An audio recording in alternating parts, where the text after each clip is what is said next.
During a critical phone call Monday, President Joe Biden warned Israeli Prime Minister Benjamin Netanyahu against Israel's carrying out a planned military operation in Rafah, the White House said. "Our position is that Hamas should not be allowed a safe haven in Rafah or anywhere else, but a major ground operation there would be a mistake," National Security Advisor Jake Sullivan said at the White House briefing, where he outlined the leaders' conversation. "It would lead to more innocent civilian deaths, worsen the already dire humanitarian crisis, deepen the anarchy in Gaza, and further isolate Israel internationally," Sullivan added. He said more than 1 million people have taken refuge in Rafah, a city in the southwestern Gaza Strip along Egypt's border, after having moved away from Gaza City and Khan Yunis. "They have nowhere else to go," Sullivan said. "Israel has not presented us or the world with a plan for how or where they would safely move those civilians, let alone feed and house them, and ensure access to basic things like sanitation." Sullivan noted that Rafah is a primary entry point for humanitarian assistance entering Gaza from Egypt and Israel, and he warned that an invasion would shut that down, or at least put it at great risk. During the call, Biden asked Netanyahu to send to Washington a senior interagency team composed of military, intelligence, and humanitarian officials in the coming days to hear U.S. concerns about an invasion of Rafah, Sullivan said. He confirmed that Netanyahu agreed to the invitation.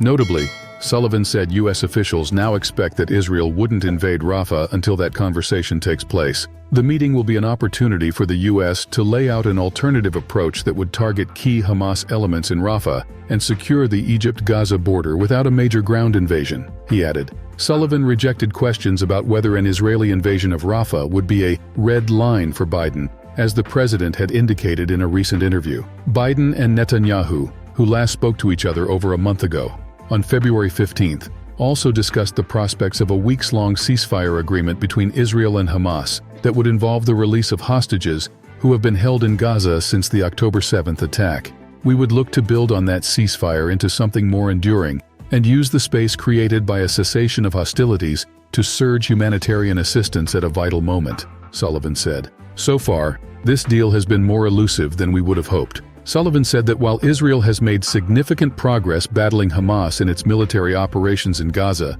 the effect on innocent Palestinians has been devastating. He said more civilians have died in this conflict than in all wars in Gaza combined. The president has repeatedly made the point that continuing military operations need to be connected to a clear strategic endgame, Sullivan said. "The president told the prime minister again today that we share the goal of defeating Hamas, but we just believe you need a coherent and sustainable strategy to make that happen." A White House readout of the call reiterated Sullivan's description of the discussion. The White House said that Biden had also stressed the urgent need to significantly increase the flow of life-saving aid reaching those in need throughout Gaza, with special emphasis on the north. The White House is considering how to respond if the Israeli government ignores the administration's warnings not to launch a ground invasion in Rafah without a credible plan for Palestinian civilians. Last week, Netanyahu's office said that he had approved plans for a ground offensive there and that the military was preparing for the operational side and for the evacuation of the population.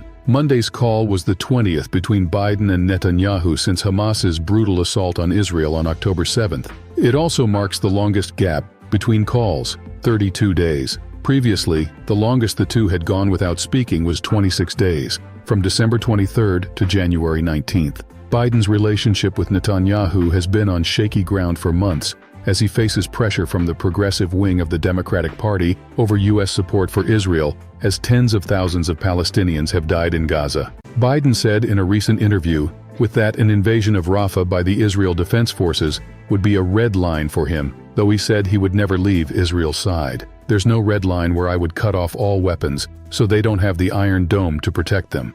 But there's red lines where if he crosses them, he cannot have 30,000 more Palestinians dead," he said, referring to Netanyahu. Biden didn't elaborate on any potential consequences if Israel does invade Rafah. "There's other ways to deal with the trauma caused by Hamas," he said. Last week, Senate Majority Leader Chuck Schumer, DNY, the highest-ranking Jewish U.S. official, said in a speech on the Senate floor that Netanyahu has lost his way and called for new elections to replace him and his far-right governing coalition. It was met with criticism from Republicans and some Democrats. Biden said that it was a good speech and that Schumer expressed a serious concern shared not only by him, but by many Americans. Netanyahu rejected Schumer's proposal in an interview, State of the Union. "I think what he said is totally inappropriate," Netanyahu said. "It's inappropriate to go to a sister democracy and try to replace the elected leadership there. That's something that Israel, the Israeli public, does on its own, and we're not a banana republic."